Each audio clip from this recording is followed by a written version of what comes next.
Hello everybody, Sega Sean here once again with another Sonic Boom vlog for you all. And as stated in the last vlog, I would only be covering episodes from now on that really grabbed me in a good way. Something that really interested me and gave me something to talk about. Well, of course, right after that vlog, the next episode that premieres is the Eggman Out, episode 15, or otherwise known as the very first episode that Archie Sonic comic writer Ian Flynn wrote. So of course I'm gonna have to cover this episode. I was super excited and interested to see what Ian Flynn could do with a cartoon show, a Sonic cartoon show of all things. He's proven his worth more than many of times with the Sonic comics, including the Sonic Boom comics. So yeah, let's check it out. Episode 15, The Eggman Out. In these last couple of Sonic Boom episodes, I've been noticing a string of continuity. Once again, like the last vlog, there has been little continuity before, but never as strong as this, including references to the games like ancient tech, with Sonic Boom Rise of Lyric and all that stuff, blah blah blah. I'm not going to continuously say that, but what I will say is that I'm getting giddy over this because I'm like, yes, set up something big for the finale. Perhaps there will be something big. Shadow did say at the end of the Season 1 finale that he would show up again on his terms, so let's see what happens. But so far, so good. This episode brings back not only Eggman looking for ancient tech. Yes, the ancient tech is back. It isn't shown, but Eggman knows that there's some kind of ancient mechs or something underground, of all things. So they're buried somewhere, and he's looking for them with Orbot and Cubot and the rest of those robots. And they're digging and digging, and I'm like, oh my god, you know, what could this lead to? It could be something minor. It could be something silly. Maybe I'm getting my hopes up too much, but I'm still anticipating something good to come out of the finale. And that would be just great. I mean, the series hasn't been confirmed for a third season yet, so if this series goes out with a slight little bang, then I will be completely fine with that. It'd be a nice way to celebrate the best part of Sonic Boom, by far. Anyway, so Dr. Eggman and his goons are digging for ancient mech, and Sonic and his friends decide to drop by and ruin Eggman's plans as usual. They fight him, and Eggman knocks one of the robot drills into the ground. Digs all the way down to the lair of the Froglodites. I know, it really doesn't roll off the tongue either, but anyway, the Froglodites were seen in Season 1, and only once, and they were, I guess, bad guys. I guess they didn't like anybody. If I remember right, Season 1, that episode where the Froglodites first appeared, they were just angry, I guess, that Sonic and his friends crashed in on their cave, or I guess wherever they live, and I guess they have no way of getting out. So, you know, this episode raises a lot of questions, especially for the people that are analyzing a kid's cartoon, like myself, and I don't know, it's like, where do they get their food? How do they live off? What do they live off of? It's just kind of odd. But anyway, so the next day comes, and Matt Burger, with Dave the Intern, Dave the Intern discovers that his Matt Burger station has been ramshacked with food all over the place, and, well, Sonic shows up with sticks, and they all follow a trail leading back to Amy's house, where they find Ogg the Froglodite.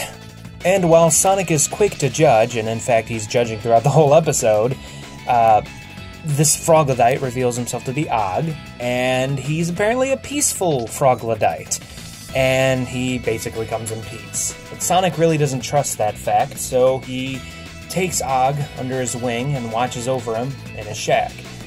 Ogg proves to be pretty annoying in his own way, so Sonic gives him off to Tails, and then so on and so forth, gives him the Knuckles, all the way to Sticks. And in the end, the Froglodites find out where Ogg has went, in the outside world, so they all come out of the hole that the drill was drilled into, and they wreak havoc on the village. and I gotta say, they're pretty strong. These Froglodytes, I mean, there's one point where there's that ice cream cart that's in like almost every episode, and the one Froglodyte just whacks it, and it explodes. Now, I don't know if that was just done for comedy effect, but regardless, yeah, that was pretty explosive, if I do say so myself. So Amy calls Sonic and lets him know that everybody's under attack in the village from the Froglodytes. And Sonic's like, wait, but I pawned him off to Tails. Ogg off to Tails, because the reason why Sonic was so judgmental of Ogg is because, well, he's a Froglodyte. And he didn't want Ogg going back to his people and getting them all out of there to wreak havoc on the village, but that happened anyway. It wasn't Ogg's fault, as it's revealed, because throughout the call after call from Sonic to Tails to Knuckles, it leads to Sticks, and Sonic's like, wait a minute, you know, Ogg, clearly you went in the hole. Alright, this is going to take some explaining, but if any of you don't remember, but in Season 1, the episode where Sticks has a yard sale, one of the shelving units in the back of her hut has a hole that leads to the Froglodytes' village, and since then, it's been clogged up by the shelf. So Sonic goes to check that spot really quick in Sticks' hut, and it's still covered. So then they realize that it wasn't Ogg's fault, and Ogg joins the fight against the Froglodytes. So they go and they all have an all-out brawl and stuff, and Ogg shows his true colors by actually giving up his peaceful ways for a second just to fight off the Froglodytes. They end up shoving the Froglodytes home, and man, I've said Froglodytes a lot during this vlog, jeez. But yeah, so the Froglodytes go home, and Ogg decides that he wants to stay on the surface. He doesn't want a part of that life anymore. He's just tired of it. He just wants to live his own life the way that he wants to.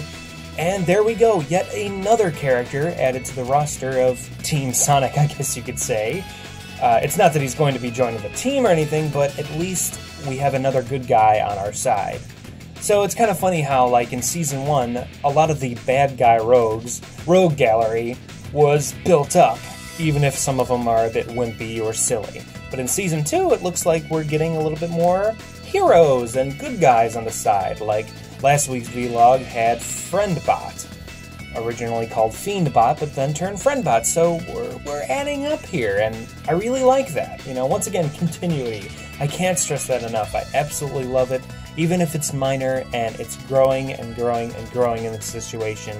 And I'm sure all of you will agree that this could lead to something pretty nice at the end of Season 2. And as for Ian Flynn's inclusion as being a writer on this episode, it was great. He definitely fits that Sonic Boom vibe.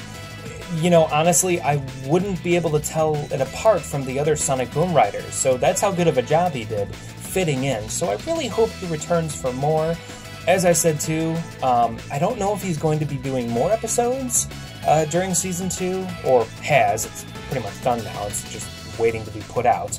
But if he's going to return, I would absolutely love him to return. He did a really great job.